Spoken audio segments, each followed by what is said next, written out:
For today's Monday makeup lesson, I'm going to show you how to create this soft sheer glam makeup look. A few weeks ago, I showed you how to create a very similar look using more rosy blushed tones for more of the cooler skin tone. And then this week, we're going to be focusing more on the warmer skin tone and potentially even an olive skin tone as well. Now, before we get started with the look, if you're new to the Makeup Chair channel, make sure you are subscribed below. And if you like this type of content, please give it a thumbs up because it really helps me know.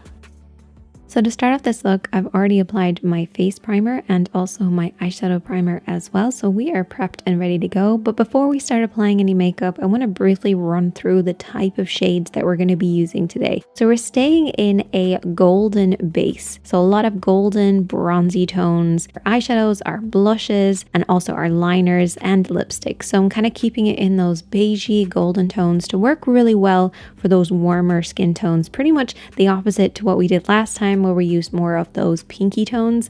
We're going to focus more on the golden tones, and definitely let me know which category you fit into. So I'm going to start off with the eyes. I'm going to start off with this shade, which is sort of like a yellowy, greeny, beigey tone. I'm going to apply that with a small brush. This is the EO1, one of my favorites.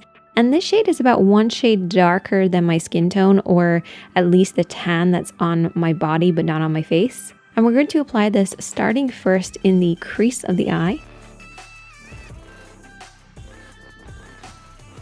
And then blending it down onto the lid. Now, a little technique that I like to do is to keep swapping over and back with a clean blending brush. So I use one for applying and then one for blending. So I'm going to be using the E13 by Blank Chemist Cosmetics to softly blend out any harsh lines and to create that soft kind of smoky effect. It's all about applying and then blending, so very slowly build this up, making sure to get that soft, blended, blurry appearance.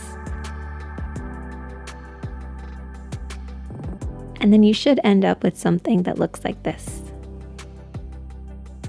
Now for under the eye, if you're new to the Makeup Chair channel, this is what we like to do. We like to take our little brush and we like to squash it down, even though it's a little tricky with very long nails. But we want to apply the shadow underneath the eyes using this technique of fanning out the brush to get really close to those lashes. Or alternatively, you could just use a small pencil brush. I then go in with my blending brush and just very softly sweep this around the area. There's nothing on this brush, it's actually just there for blending. Now our next shade is very similar to the first one, but this time it has a shimmer. You want to use something with like a reflective sheen to it. That's really important for this look. And all I'm going to use is my fingertips to apply this, starting at the lash line and then blending up across the lid. Do not blend it up too far. Keep it low on the lid. And I very lightly apply this just in the center underneath the eyes as well, but that's totally optional. Now eyeliner. So I didn't want to just go for a black smudge liner. I actually wanted to go for more of a bronzy one.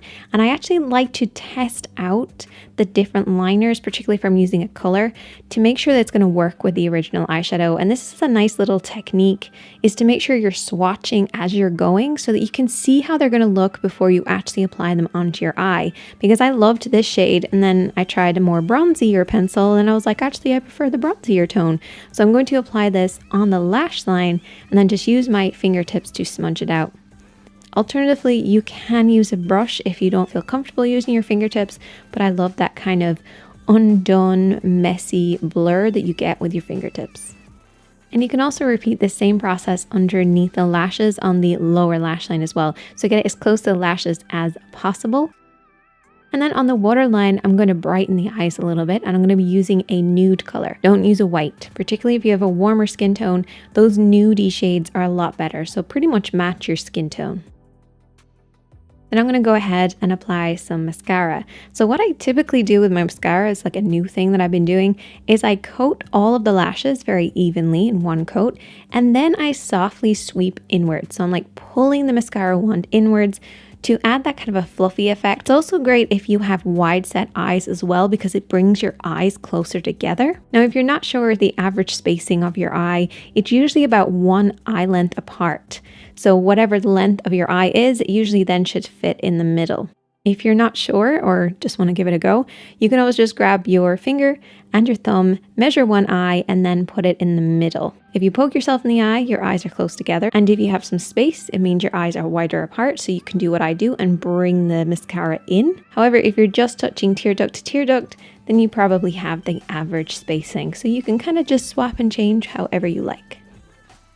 Now moving on to the face, I'm going to grab my F20 and I'm also going to grab my foundation, which went missing. I was having one of those things where it's right in front of you but you can't see it. Anyway, I went ahead and applied my mineral foundation. I'm not going to go into too much detail in this. Just apply whatever foundation you like to use. I'm using the F20 because I love it so much.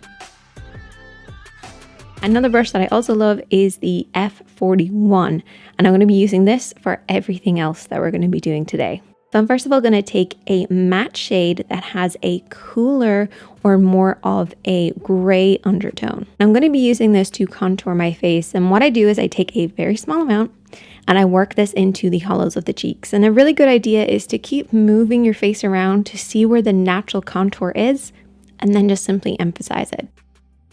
I don't like to bring contour shades around the forehead as they can look a little muddy, so that's why I opt for something a little bit warmer, and I can also then use this on the cheeks as well. So when I'm applying this onto the cheeks, I just kind of tap along the upper part of the apple and a little higher as well, basically where I would typically apply blush.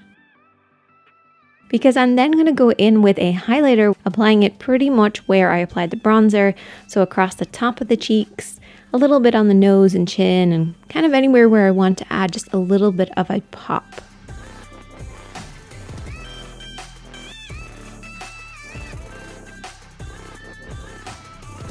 And I'm going to go ahead and apply some lashes. I'm going to be amazing if they just popped on, just like that. It'd be magical.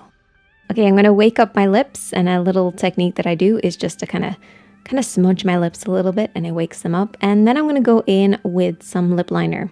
I'm going to slightly overline using a slightly darker shade. And then what I like to do is I like to go in with a liquid lipstick that's kind of opaque and go over the top of everything. And because we have that darker lip liner there, it kind of just makes everything blend a little bit more, so the overlining isn't as obvious.